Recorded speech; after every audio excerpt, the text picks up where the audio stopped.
Satya ground report channel में आपका स्वागत है। आज हम पहुंचे हैं एमएम राइट के डायरेक्टर बलजीत यादव के खेत में, तो उनसे जानेंगे आज क्या विशेष है। आज वैसे लोहड़ी का त्यौहार है और बड़ी धूमधाम से हरियाणा और पंजाब में मनाया जा रहा है, बड़ी धूमधाम से। और आइए इस विषय में हम जानते हैं एमएम राइट के डायरेक्टर बलजीत यादव से। हाँ जी सर, बताइए आज क्या विशेष है। विशेष तो सबसे पहले तो मैं सत्य खबर का धन्यवाद करता हूँ कि आपने जो है ना ये टाइम दिया है समाज सेवी चीज़ों के लिए, गौशाला के लिए, जैसे कि आपने इतनी ठंड में, तो सबसे पहले तो आपका धन्यवाद। उसके बाद में आज लोहड़ी के इस त्यौहार पर सबको शुभकामनाएं।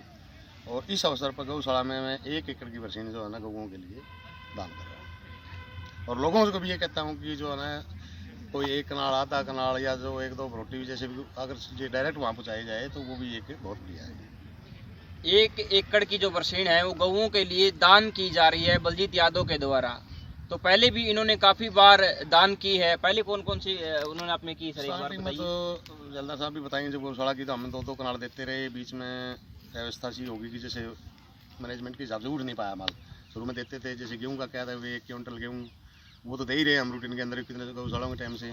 लेकिन जो अरे वाली थी वो चीज़ें बीच में लुप्त हो गई थी, नहीं कर पाए थे। तो अब की बार ये स्टार्ट किया है, देखो कितना के कामयाब होता है सारी चीज़ें। तो इसी माध्यम हमारे बीच में पूर्व सरपंच, बाकी मैं बताऊं, ये फकीर चंद भी मुझे जो है ना बार बार प्रेरित करते रहते हैं जी कुछ ना कुछ करो। तो हम ये कह देते हैं बच्चा भाई सेवा में लग रहा है, तो इनसे भी हमें बहुत कुछ सीखना होगा। जी सर।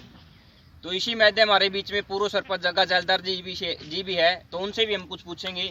तो बताइए जी जैलदार साहब जी कि अभी गौशाला की स्थिति क्या है आपके अनुसार। देखो जी, स्थिति ये लग रहा था, इसलिए तो हमने शुरुआत की है यादव साहब ने 1 एकड़ से। भाई हरे चारे की बहुत कमी है पशुओं के लिए, सूखे की भी है, हरे की भी। उसके बीच में हम चाहते हैं कि गांव के हर किसान कम से कम 1 कनाल लगभग तरह के लिए, एक आदमी बड़ा जमींदार बनाए तो इस प्रकार से 200-300 एकड़ जमीन हो सकती है हरे चारे की, जिससे कोई समस्या ना हो। तो अभी ये चाह रहे थे कि खुद ही जमींदार वो है जो आधा किला बो रहा है, वो 1 कनाल फालतू बोले, कोई बड़ी बात नहीं। यदि उसके अंदर कटाई पूर्ण रूप हो जाए तो अच्छा, यदि कमी रह जाए तो उससे ले सकता है। और यदि बच जाए तो ये कह सकता है भाई इसको 2 काट लेना। यानी गौशाला प्रबंधकों को तो चाय तक नहीं देनी, उसी जिस भी जाएंगे वही उसको चाय का प्रबंध भी हो जाएगा और नए खर्चा होगा। जमींदार अपने खर्चे बोएगा, खाद बीज खुद करेगा, रुखाड़ी खुद करेगा और गऊओं का काम बढ़िया तरीके से चलेगा।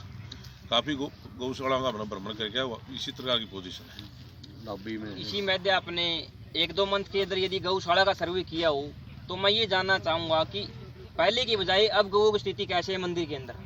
मंदिर के अंदर तो गहराई से तो देखा चलते चलते देखा रहे, गायों का हाल बहुत बुरा है। गाय का बुरा है। हरोड़ बता रहा है कि उनको नंगा ही तरह के दफना ले हो जाता है, पहले से खाइया खुद हुई है।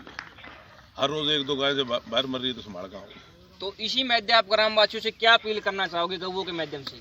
मैं चाहता हूँ कि कोई भी जमींदार है, बड़ा जमींदार है, यदि वो 1 एकड़ हरियाब होता है या आधा होता है, ये 2 भाई है, यदि आधा कनाल बोले तो उसको कमेटी की जरूरत नहीं, वो खुद भी कह सकता है जी कट ले आओ। लेकिन यदि कमेटी ना भी कटना हो, जो आज बुलाए थे कल आ जाएंगे वो तो नंबर कल आ जाएंगे, कोई नहीं, इसके लिए नहीं। जो अभी बाबा जी महाराज बुलाए थे राजनाथ जी, तो फकीर चंद को कहा नहीं, फोन नहीं उठा रहे, तो उसके कहने का मतलब मेरा है कि मैं खुद बोल रहा हूँ आधा कनाल, तो मैं इतनी मत रख लूँ कि मैं मेरे पशुओं के लिए काट रहा हूँ तो काट के ना गौशाला में पहुँचा दूँ, ताकि गऊओं का पेट ठीक ढंग से भर जाए। और कई बार एक और की थोड़ी बताऊँ, कई बार क्या होता है कि जब गर्म मौसम आएगा फरवरी में, मार्च में, एक बार बरसीन पीक पे होती है और कट नहीं पाती, वो नीचे पड़ के सड़ जाती है। तो उस टाइम आप फ़ोन भी कर सकते हो मंदिर पे, उस पर भाई ज़्यादा है तो ले आए, खुद ना देश के। तो जिस प्रकार इन्होंने एक नेक कार्य किया है गौशाला के लिए, मंदिर के अंदर जो गऊओं के लिए चारा जाएगा, तो उसी मध्य फकीर चंद जी भी हमारे बीच में है। फकीर चंद जी से जानना चाहेंगे हम। फकीर चंद जी बताइए जी, पहले भी आपने काफ़ी समाज सेवा के अंदर कार्य किया है, आप समाज के अंदर विद्वान रहते हो और चारों तरफ की चारों एक्टिविटियाँ करते हो, तो बताइए अब स्थिति क्या है गौशाला की आपके अनुसार। स्थिति तो ये अपने पूर्व सरपंच जगह जैलदार ने बता दी है। तो यहाँ जो हमारी गौशाला की कमेटी है उनके पास बजट की कमी है, और बजट की कमी भी उनके अज्ञानता के कारण है। ये गोरखनाथ की जो नगरी है, यहाँ जो भी है वो गौशाला में दान के लिए पीछे नहीं हटती। अगर सही मैनेजमेंट ढंग से, अगर यहाँ लेने वाला अपनी पात्रता सही सिद्ध करे तो यहाँ देने वाले की कोई कमी नहीं है। और इतना बड़ा गांव है, गोरखनाथ के नाम से यहाँ मंदिर है और गोरखनाथ के नाम से यहाँ गौशाला है, तो इसके प्रति लोगों की श्रद्धा भी है। और पीछे जब यहाँ लेबर की कमी आ गई थी तो उस टाइम जग्गा जैलदार जी ने युवा साथियों के साथ 1 साल के लिए मेहनत की थी, तो उस टाइम गौओं की हालत है वो बढ़िया हो गई थी। और इसी तरह अगर गांव में ये अभियान चलाए तो इसमें बहुत से युवा इस तरह है, अगर घंटा घंटा भी टाइम निकाले तो इस गौशाला की स्थिति बढ़िया हो सकती है। और इसके गौशाला में कुछ उद्योग धंधे भी स्थापित किए जा सकते हैं, जिस तरह गौमूत्रारक है, गौमूत्र की साबुन है, फिनाइल है, इस तरह के बहुत से प्रोडक्ट बनाए जा सकते हैं अगर ये जो इनकी कमेटी ठीक ढंग से युवाओं की मीटिंग लेके और बुद्धिजीवी जिस तरह जग्गा जैलदार जी है, बलजीत यादव जी है, फकीर चंद शर्मा जी है, गुलाब जी आ रही है, शमशेर आ रही है जी, गांव में बहुत से बुद्धिजीवी है, इनके अगर मीटिंग लेके हर महीने इस तरह के उद्योग धंधों पे अगर चर्चा की जाए तो गौशाला एक आमदनी का स्रोत भी हो सकता है।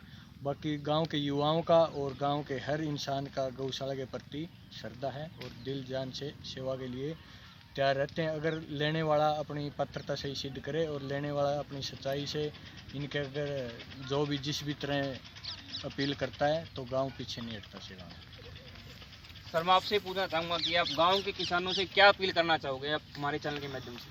आपके सत्य चैनल के माध्यम से मैं कहना चाहूँगा जी, जिस प्रकार हम जमींदार लोग हैं, हरा चारा हम साल के अंदर सारी साल रखते हैं। यदि हम छोटा जमींदार है थोड़ी जगह, बड़ा जमींदार कनाल के रूप में, यानी एक एक वो है तो 200 घर यदि बोले तो 200 कनाल जमीन होगी। और उसको के अंदर सबसे बड़ी चीज़ यह है कि कमेटी को इस पर न बाने की जरूरत। जब आप आधा किला बा रहे हो तो 5 कनाल भी बाई जा सकती है, और वो उसके अंदर 1 किलो बीज का बरसीन का पड़ना है। फिर ज्वार का टेम है, मक्का का टेम है, तो उससे कमेटी के ऊपर भी बोझ नहीं पड़ेगा, न कोई बजट होगा। और जब जमींदार अपने पशुओं के लिए करता है नहीं तो 2-4 रोटी यदि वो गौशाला में भी डालने की कोशिश करे तो इससे आसानी से गौओं का पेट भर जाएगा, जिससे अंदर कोई कमेटी पे लोड नहीं, कोई बजट अलग से नहीं, और एक हमारी भावना बढ़ेगी। हम एक तो हाथ में बैठे और एक मंदिर में जाए तो अलग अलग होता है। एक आदमी किसी की दाह संस्कार में जा रहा है, एक आदमी बारात में जा रहा है, दिमाग वही है, मनुष्य वही है, लेकिन जगह का फर्क होता है। ठीक है, किसानों के बारे में आपने बताया कि 1 एकड़ या आधे एकड़ जो भी उनसे हो उतना चारा वो गौशाला में दान करे। अब मैं ये पूछना चाहूँगा कि युवाओं से क्या कहना चाहेंगे कि गौशाला के अंदर युवाओं की क्या भूमिका हो सकती है आपके अनुसार? युवा की भूमिका तो हमारे समाज में हर जगह है। यदि युवा लोग जो कार्य घंटों में होना है उनको मिनटों में कर सकते हैं। जी सर। और उनको अच्छी प्रेरणा मिलेगी और अगली नस्ल जो हमारी तैयार होगी समाज की, वो एक धार्मिक होगी, अच्छे सुविचारों के साथ होगी, संस्कार होंगे, जिसको संस्कार पैदा होंगे, और इससे हमारा समाज तरक्की करेगा।